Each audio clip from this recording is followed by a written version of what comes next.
Hey, it's that time of year, we got some planting to do, and we're gonna revitalize this soil in this planter with some compost. You can use any compost you want. We like this compost right here from Espoma, this Land and Sea.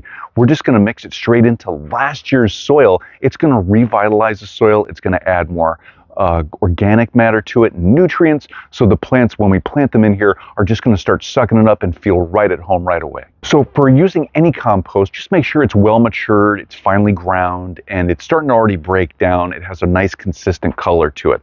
Otherwise, you might have some inconsistencies with it breaking down in your soil and some different things going on with their plants later on. I'm just going to add in some compost over the top of the old soil. And I'm just going to put a little bit of a layer over the top because I don't want to fill it all the way up yet. Then we're just going to mix it in. Make sure we get that soil from below up to the top and this compost down below.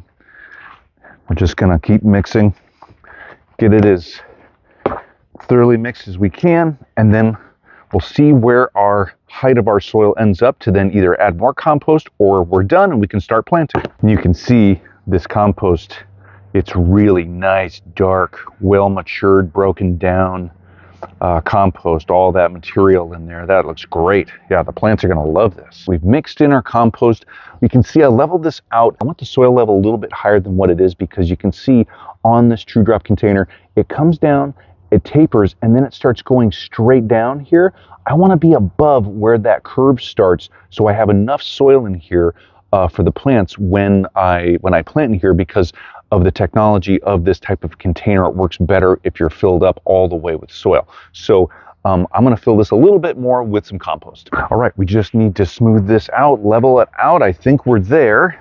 Now, if you're worried about not mixing in the compost with all the soil and mixing all the way down the whole profile of this container, you don't need to worry about that. Just mix that top layer, and over time, as you keep watering and all the soil components start breaking down, especially this newer organic material, it'll filter down to those lower levels of that soil, so you won't have to do all that mixing. So we've got a lot of plants to plant, so we're gonna get to it. Hope that was helpful. Thanks for watching.